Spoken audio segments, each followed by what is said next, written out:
ladies first. In fact, Rosemary sent in the question first. And Rosemary's wondering if anyone else is looking into new electromagnetic vibrations that seem to be appearing. And does anybody have any info on their effects on us? Do you want to talk that through that, Rosemary? You're on mute, Rosemary. Better. Good. Can you hear me now? Yes. Okay. Yeah. With the advent of 5 and 6G, I think we're detecting new electromagnetic frequencies. They've probably always been there in some way, but they're suddenly becoming relevant because they're suddenly having an impact on us, whereas we didn't really notice them before. And I'm just wondering if other people are looking into those at all and whether they've found them and what effect they think they're having on people. So throw it open. Thanks for that, Rosemary. Very apt at this time, I think. Yeah, well, we'll throw that out to the audience. Has anybody got any insights into the electromagnetic aspects? Just wondering if anyone's dowsing on that and if they've noticed things, because we're noticing things like interference with vitamins, minerals and tissue salts in the body. So people might like to douse that and have a go and see what they come up with, really.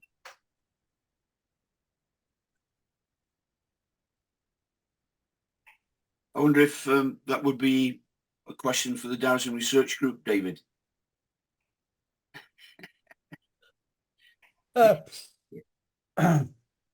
That's probably a discussion best had privately, Richard. Okay. David, with your unique ability, do you see those frequencies as anything, or do you see the effects on the auric field of the frequencies? Perhaps if you're in either Wi-Fi area or if you're in a particular area with 5G or that you're aware of, has anything become noticeable to you? In a word, no. But with the electromagnetic spectrum, you're looking at what I would call the background frequency. It's broad spread. Just about everywhere is a kind of a Wi-Fi area these days, isn't it? Otherwise, you wouldn't get your phone signals and the like. But the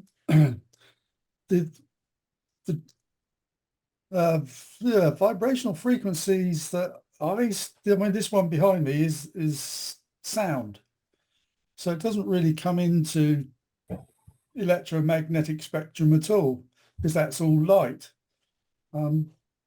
But if we're being bombarded by electromagnetic frequencies that are a variation on what they used to be, the people that are going to be affected mostly by it are the people with a weaker aura. So are you finding that, Rosemary? Are you finding people with a slightly low frequency are being more affected than the people with a stronger aura? I think it's probably affecting everybody, but to some extent it depends on how sensitive you are and what your vibrational frequency is. Yeah, but some people's frequency is strong enough to override any interference. Yes. So they are able to maintain the frequency that they should be, even though they're being impacted by new electromagnetic frequencies. There are possible ways of doing that, yeah. And I think it's a bit like radios. You know, you have a radio signal, so you can get interference. If you can tune into the specific frequencies, then you're going to get knowledge of that particular frequency. and what it's doing. But it's there anyway, and it can be impacting people, even without their knowing, as it were, because it's there. Mary had a hand up. Yes, thank you. My experience is similar to that of Rosemary, and I think again it varies a lot from individual to individual. It tends to affect people where they've got a pre-existing predisposition, and it will affect non-human life as well in various ways. And there is a lot published in Russia and Eastern Europe about the effects of electromagnetism on the organism with relation to dowsing. And a lot of it's published in Russian. You have to translate it. Use assistance with Google. But they consider that everything above 3G to be a bioweapon, and that in Russia they've stated that they'll never go above 3G for civilian use, and they'll never allow 5G. Now that's quite an old thing, that's from a few years ago. I don't know what the updated information on that is, but they've done a huge amount of research on sonic weapons and electromagnetic weaponry, because obviously it's invisible. The way of sonic weapons, when they're using very low frequencies, they're inaudible to humans. And you've heard of that Havana syndrome, which I think was electromagnetic and auditory weapon that was pointed at the American embassy. So yeah, there's a lot going on over there about it, and I think if you're interested, it's something definitely to take a look at. Thanks.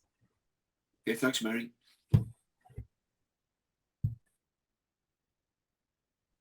I will add that I'm going to be doing a Mind Body Spirit fair on the 20th, and I shall be looking at lots of people's energy fields. I'll have a look, see if I actually notice any difference in the normal frequency that they're at.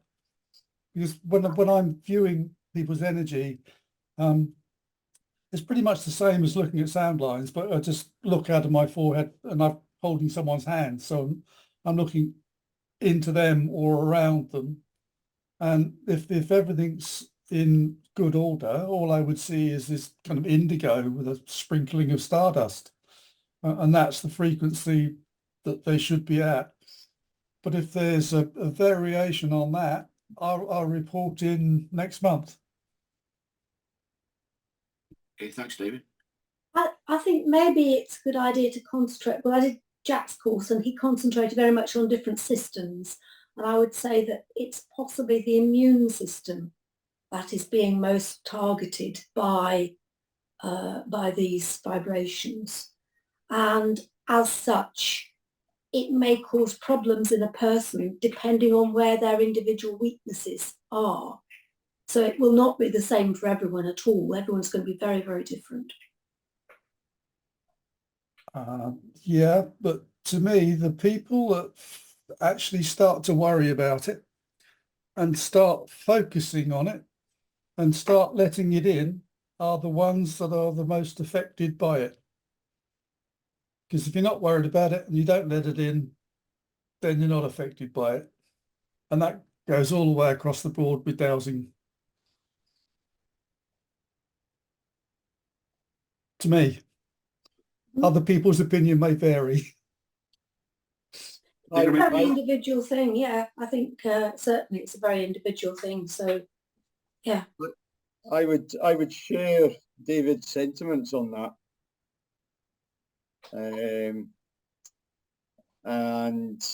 it relates probably to that whole thing about what we're looking for, we start to attract. And the more we pay attention to these things, these dangerous, unforeseen things, you know, it's very fear-based in that we're not powerful enough in some way. So the way out of electromagnetic sensitivity is really to generate your own power rather than rather than looking for things that are negating us. And so that's the take I have on it, that if we go the other way, while we have to be aware of things, we're best not to focus on them. Place the focus on our strength as opposed to what may be causing us harm. Yeah, I totally agree with what you say there, George, but the power of our intent is astronomical because, you know, as the good book that I'm always quoting says, we are created a little lower than the angels. But the thing is that this stuff affects people who don't have that high awareness, and it also affects the natural world. So if we want to take the responsibility of healing things on ourselves, we need to roll out that intention of healing over the unconscious beings on the planet too. Yes, I agree with you totally, Mary. Yeah. It's within us all to pay attention to our own healing. We are all our own healers at the end of the day. Can I just take the opportunity and draw on your attention? There's a great book I came across a number of years ago. I don't know if anybody else has got it or has read it. It's called The Invisible Rainbow. It's a history of electricity and life, got it off Amazon, and it's written by a chap called Arthur Fistenberg. And in the book, it saw some sort of 600 pages big or wide. And in it, he documents the relationship between the introduction of different electrical systems and different illness within the populations to which it was introduced. And it's a very interesting read, should anybody think to look into that aspect. And it sort of equates with timeline, the introduction of different systems, different electrical aspects, and the rise in the population to different illness,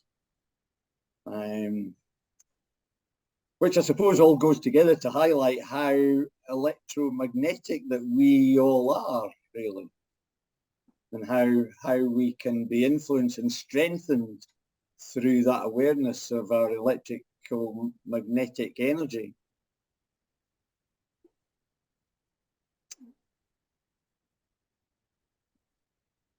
And there are other aspects of electrosensitivity, of course, other than 5G and 6G.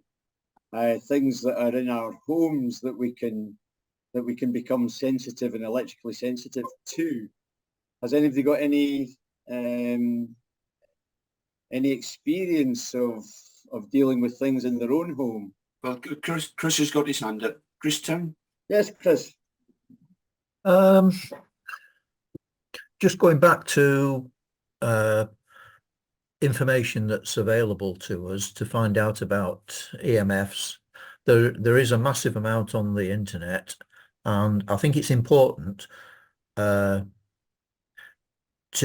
try and find the most up-to-date information, because the EMFs are changing rapidly. It's a relatively new thing for us.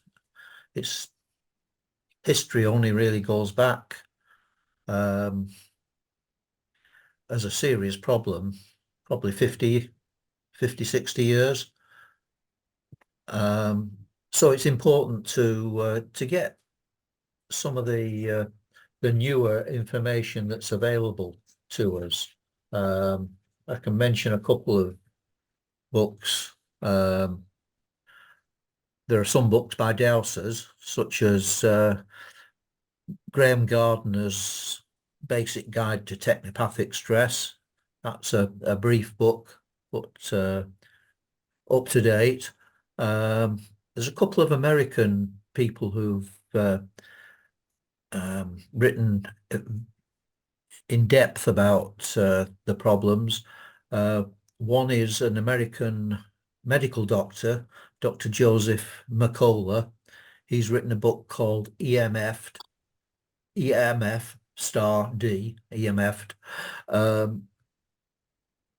And he goes into great depth on the effects that different sorts of EMFs have on the body.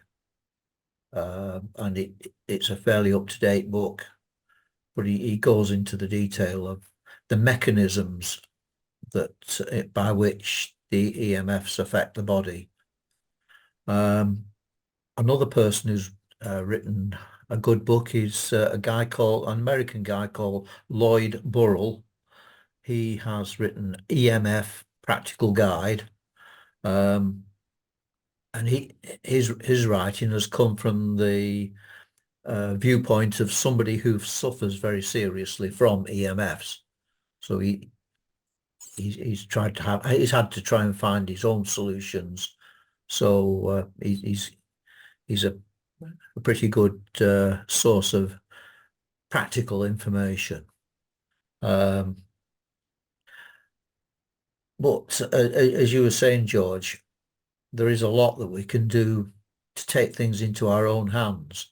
And I can think of a couple of people who can give us help on that. One's Adrian Incledon-Weber with his Heal Your Home Book 2. He's got a section in there on technopathic stress, and he points us to the up-to-date problems. One thing that he's mentioned that I haven't heard anybody else talking about recently is the EMF hazards of electric and hybrid cars. That's an interesting point, Chris. Yeah. I had about 3 or 4 years ago, I had an Audi A3 sport diesel car, and I had an old van at the time. I had 2 cars, and every time I got into the Audi car and drove sort of anything over sort of 20 minutes in it, I felt wiped out. And then when I was driving in the van, it's an old van, 54 plate, and I could drive from here to Orkney in the car. And I actually got the house I was living in at the time as well, and it was a time that I was particularly electrically sensitive.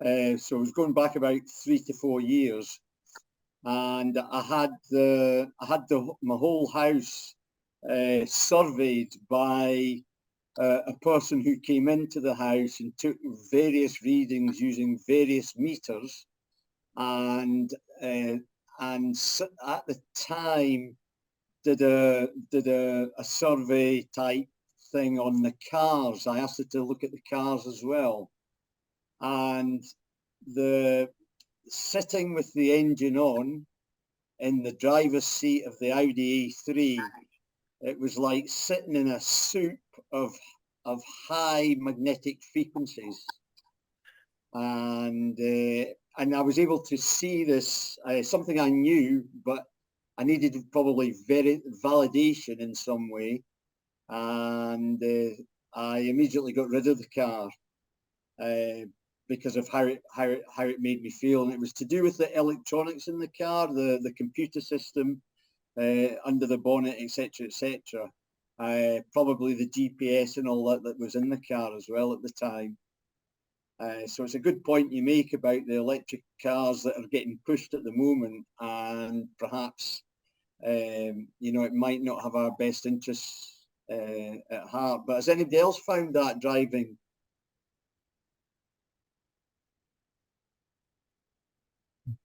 Sorry, Linda, did you want to comment on this, or can I butt in here? Well, you butt in, because I Okay. So one of the problems with the cars, they generate electricity, as you know. they're plastic. They've quite often got nylon seats. We might be wearing nylon clothes, rubber-soled shoes. We're not earthing. And if the car's not earthing because it's on rubber tyres, you get a build-up of static in it, which is why sometimes you step out of the car and you hold the door handle and you get an electric shock, seemingly. It's because you're earthing the car. So it might well have been just a build-up of static in the car. And if you've got one of those little earth tags that bolt to the chassis and then just trail along and touch the earth every now and then, it deals with that sort of thing. Maybe. Most likely. But if we're all wearing nylon clothes and, you know, stuff that creates static, we're just asking for trouble with the electrical side of it. Yeah. Yeah, I agree with that, David. And it's like walking in one of some of these supermarket or superstores. They've all got these nylon carpets, and you walk through them and you build up a charge, and then you suddenly hold the door handle or you know, the handrail, which is brass or copper, and you think you're getting an electric shock from it, but you're giving it a shock. You're discharging into the handle or the earthing. Same thing. So, yeah, natural fibre clothing, shoes that earth, that does away with most of that problem. Yeah.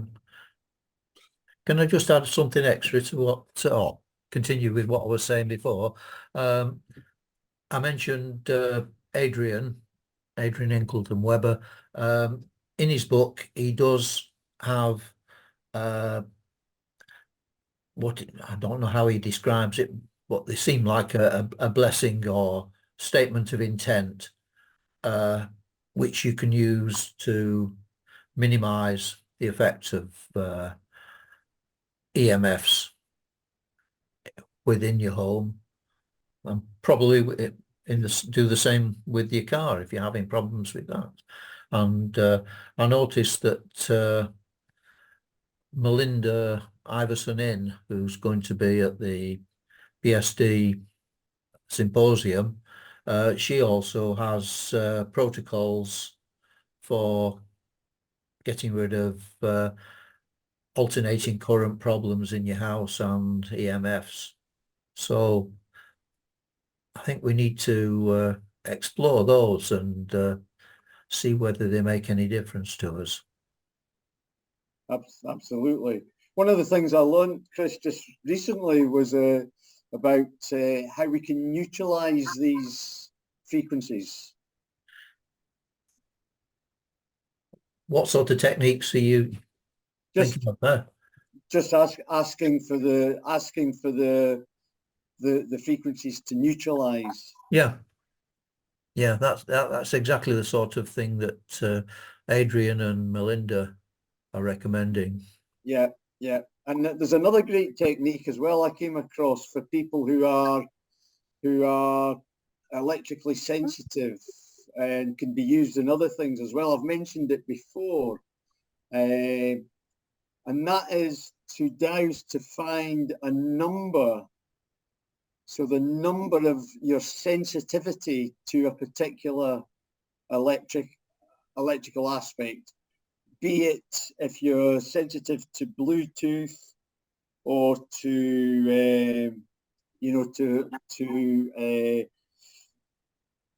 the docking stations and these handheld the phones that we have, some people have in their houses, the docking station, if that's on all the time, that gives out a frequency as well, which we can become sensitive to. There's also the wiring and the dirty electricity within our homes as well that we can become sensitive to. Now, one of the things I read it in a book, in an old dowsing book, or a book written by an old dowser. I can't even remember the name of it. How we're able to use numbers in order to disperse our sensitivity to these things. And it's a very simple technique, and it's just about, we dowse to find the level of sensitivity, so as a number, and once we find the number of our sensitivity, it may be less than 100, it might be more than 1,000, but once we find that level of sensitivity, then we use that number, and alongside that number we create a list of the thing that we're sensitive to and things that we know about that, and then we daydream on the number and the list for a set amount of minutes, for a set amount of time each day, and for a set amount of days.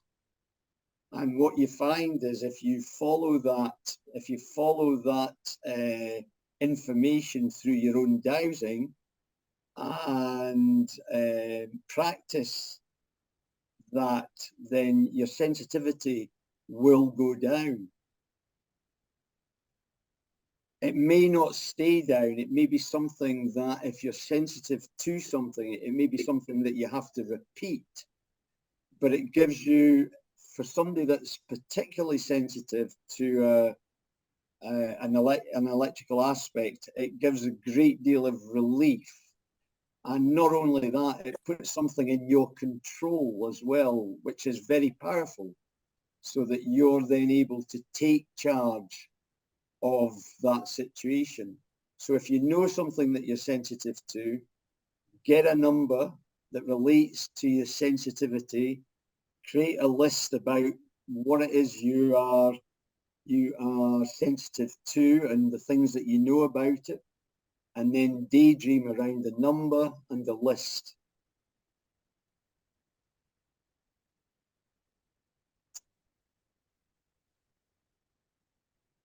Yeah, I think that's good advice. I was taught with mobile phones, it's very easy. You just dowse over your phone, and you dowse kind of out of 10 how bad it is for you. And then you can try with different numbers, dowse what numbers you need and stick them on the back, either under the cover or however you want. Sometimes different colours help too, to raise another % or so. And then dowse how good it is, what it is for you then. But that's for a specific thing. But mobile phones give a lot of radiation, and they're very useful to have a number. And then you've got it always with you. You don't have to worry about it. It's there. Absolutely, Rosemary. Thank you. That's a good point. And I think what you said there about not worrying about it is really key to the whole thing. Because if we're not, and as David alluded to, if we're not paying attention to it, we're not courting it in some way, which all the things I've spoken about this evening are all things that I've looked into when I was electrically sensitive to things. And then I realized that it was going to be a lifelong journey if I didn't look at it in a slightly different way. So instead of looking at those aspects, the things that I was sensitive to, which was part of the journey, I think, I started to go the other way, as David would probably agree with, and it's looked to generate more of your own power. Sorry, I've put up behind me here the electromagnetic spectrum, which is light, basically. So now it's yeah. Oh, I can actually do this. So the lowest frequencies of radio, so they kind of start at brown and go into the reds.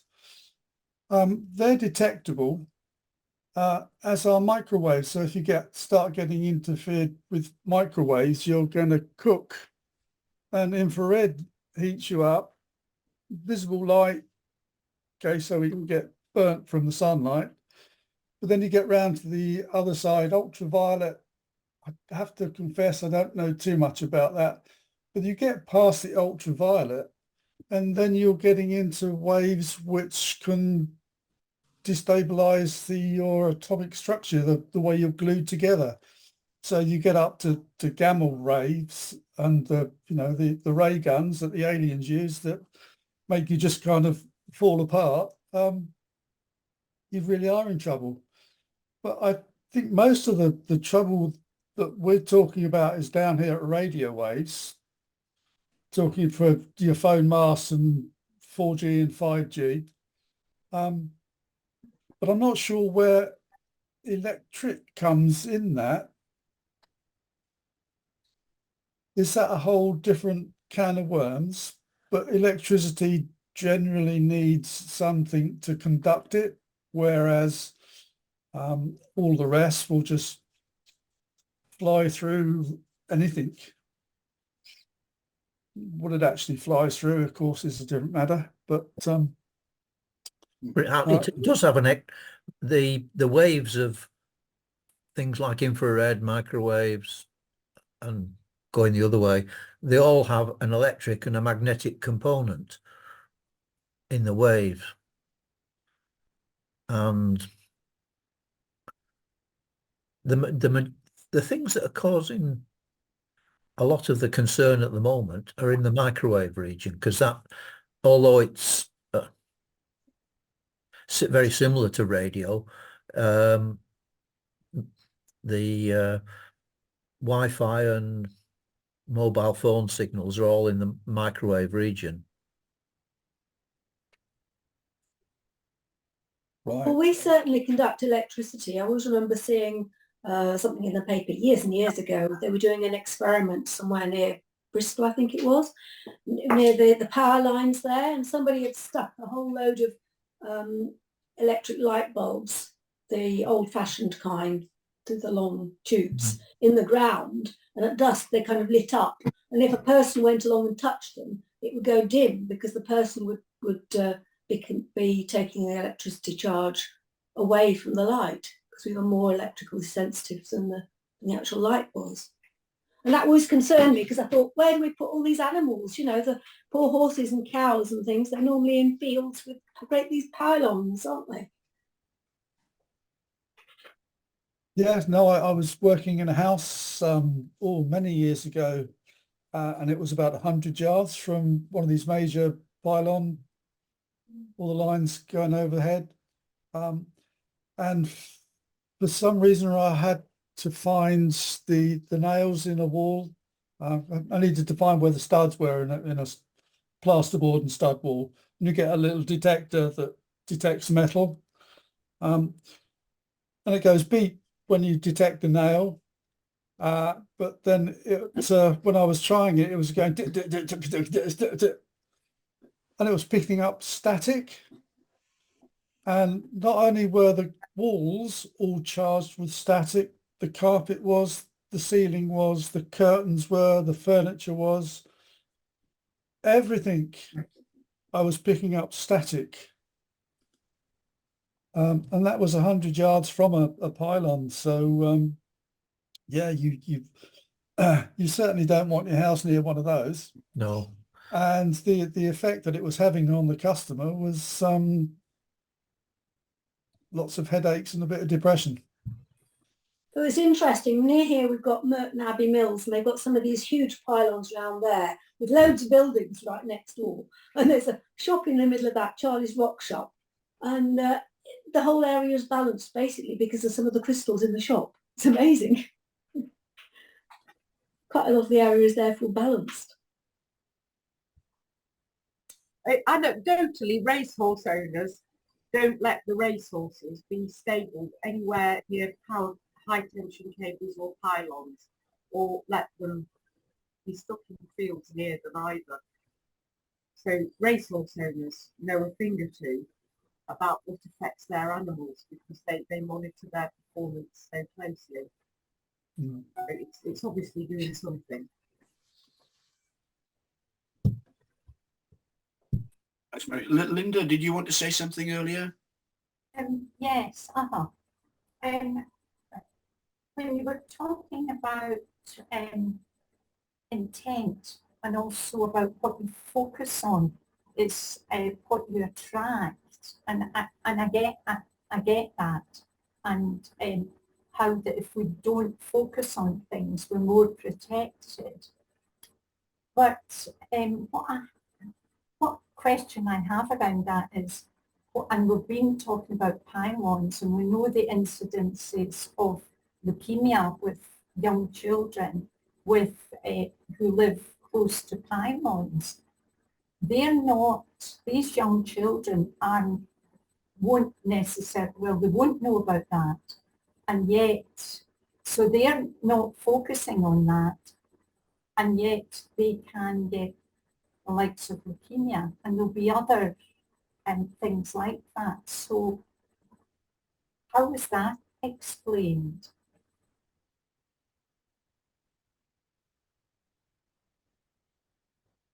Could I ask David and George that one? Yeah, well, David. Oh, I was going to let you go first, George. Well, that's a good point. It's a good point, Linda, you make. It may not be.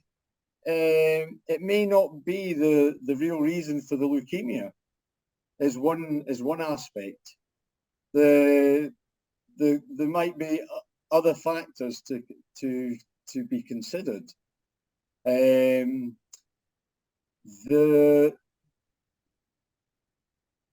living in an electrical field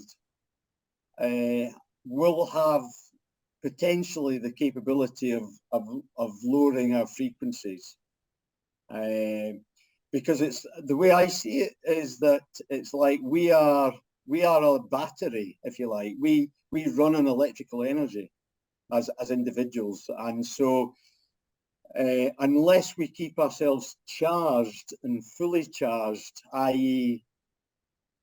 Raising our energy or raising our power, if you like, then it's like we're unconsciously sort of fighting against this, this unseen aspect. And so through time, we're going to run down. Our batteries will run out when we're faced with something stronger and more able to run on a more regular, everyday basis.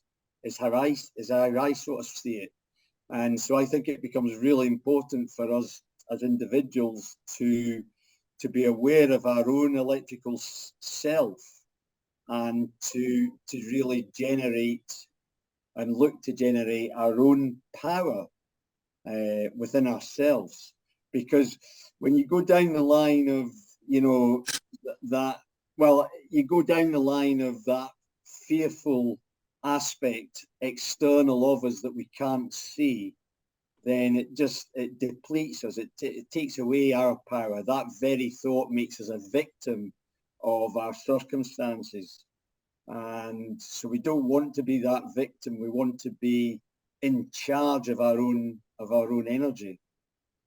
So from a point of view of perhaps people who are aware of these things, that's something we can all do. For those that aren't, then there's unquestionably there's a potential that that living in that environment will lower our frequencies. Mm-hmm. But it might not. It might be a contributory factor to the incidence of illness rather than the cause of that illness. I think with electric overhead pylons, typically they carry 300,000 volts, and if you stand right underneath the cables, I've got a meter that will measure the electric field, and it goes off scale. The highest that the meter would register was 1,000 volts for every meter. So at the position you're in, right under, every meter you go up from the ground is another 1,000 volts. I don't think there's any way that we could expect the human body to cope with that sort of stress. I think the only way to deal with it is keep away from it. Yeah. You might be able to do something with very low power radio frequencies that we're bombarded with, and help our body to deal with that. But I don't think there's any way to deal with power cables. Earthing around your house might help. But I think, but your general kind of people out in general, rather than underneath power cables and in these, if they're in a hot spot, most of the problems that I have heard of with cancers, and I was listening to a video this afternoon. It was about the hum that has been recorded worldwide by some people. Like about 2% of the population can hear a hum in certain places. Right? And it was a video by a chap who'd been documenting this, and he'd been going around with different devices, and but a lot of the problem he was finding was where the houses were above underground pipes, gas pipes, I think they were, but the sound that they created was coming up and vibrating through the house. So that's a low frequency, that's an infrasound, but water, underground water can do the same thing. And that's another well kind of documented incidents of people suffering from that type of problems, because they should be at a certain vibration. And if they're constantly in a lower vibration, their vibration is taken up trying to raise the lower vibration. Are you with me? Yeah. And because everything wants to try to balance. So your vibration in a low vibration depletes because it's trying to balance out around you. And equally, if you're in something that's far too high for you, you end up with a bit of a high, but you're trying to balance out again. So it's really these hot spots that are problems. And with radio waves, I mean, years and years ago, I was told by quite a few dowsers that the main problem was with where the towers, it was the police broadband that was particularly being picked on at the time. Apparently they've got the towers and they're switched on and they're broadcasting a background frequency all the time. And then the messages would be sent out in that. But they act a little bit like standing stones, because they've got a tower here and a tower here of the same frequency. They would connect up with a line, and that would bounce across the countryside and then to the next tower and to all the towers around it. If you're in one of those, it's quite a high concentration of radio waves. So but they're quite isolated. But some people were being hit by them. So yeah, it's concentrations, and anybody can find these. Anybody that can dowse should be able to find these concentrations of anything that isn't the background frequency, the the normal energy, the what else could you call it? Neutral. So when I go dowsing, I kind of just ask for a neutral and have a little walk around, make sure that there's nothing, I'm not reacting to anything, and then I'll just go walk forward asking for a disturbance. Right? And so any disturbance I find in the background frequency is a disturbance, and it is a different sort of energy. And that's why I find these sound lines and magnetic lines and water lines, and one other one that I know of, well, possibly two other ones. I'm not quite sure what to call them, but I can see them and their disturbances, and I haven't classified them yet. But yeah, it's the disturbances that you've got to be careful of. But there's ways. The most effective way, if you're worried about it in your house, I've found, is to just to put an earth wire in where it comes in the house and around the house and up where it goes out, and it'll go through the wire. And I've demonstrated that very successfully umpteen times to various people, and I've got one in my house. I've got one wire up the back wall and goes around the house, and up the front wall where the line came through. It never appears in the house because it just finds the path of least resistance and whizzes through the copper wire. Other people might put crystals in it to change the frequency of it as it goes through the house. But the thing that I have found with doing prayers of intention, or people coming in and doing their bit of magic on it, is that they need to convince the person in the house that they have done something. And then if the person believes them, they will put a little defensive bubble around the head, and that will keep it out. And I've seen that, and I was working with Billy Gorn at a workshop, and he found exactly the same thing. If someone believes they're protected, they will put this little bubble of protection around their head to protect them from it, but it's not necessarily going to protect their body from it. So it's a bit of, and that is my opinion, and other people's opinion might vary, but there you go. Thank you, David. Yeah, Mary's got a hand up. Yeah, there was some interesting things there, David. Thank you for that. But to go back to the hum thing, I know several people who can hear the hum. And interestingly, they're either people that know that they're dowsers or know that they're psychics. And at least one of them, like me, has got Roma heritage. And all of them find that they can hear this hum all the time near built-up areas. And the only way they can get away from it is to go right away to where, there's no electrical interference. Sometimes people need to go to where there's even no mobile phone.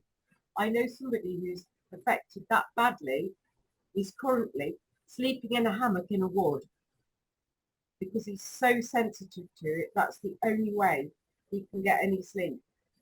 Oh, see, one of the interesting things about this video, people he was researching, or the incidents that he was researching, which was extensive, it looks like his life was taken up with it. He found the most sensitive people were people on the autistic register. Yeah, no, that doesn't surprise like me. That also applies. Also, when I was a small child, I could hear Morse code from time to time at transmission speed. And my mum, who'd been a Morse code transmitter for a time during the Second World War, once gave me a piece of paper and said, I know it's going to be very quick, but write down the dots and dashes that she heard. And she said I was hearing Morse code in my head. Now, where that was coming from, I don't know. But also as a child, when I went to certain places, I could time slip and I could see and hear people from previous times, and especially on Civil War battlefields. And I can still know that on Civil War battlefields, I can see and hear what, a kind of video of what happened. So there's all kinds of stuff that we really don't understand, isn't there? Yeah, I mean, it's just amazing. Different people can tune into different things. Yeah. I know 3 other people that can do the time slip. Yeah, I've tried it once, but not into battlefields or anything. But the information that I got from it was real and relevant. Yeah. But I don't tend to do it. But the other thing that this chap was saying was that he would go into people's houses and they were blaming the electric supply around the house. And it would still be there even if they disconnected everything. They, you know, even the supply to the house, if that was turned off, the hum would still be there. Yeah, that's because the whole place is charged. The whole place carries a memory. And there's a lot of places built with bricks, with quartzite pebbles, or built of granite, or built of limestone with quartz inclusion. That happens a lot in the Peak District. But everything has a hum. Yeah. Everything is giving off a sound. Yeah. So that's why I would imagine that some people are sensitive to the sound of the electricity. Some people can hear the infrasound from underground water or pipes or noise coming from the road and coming up.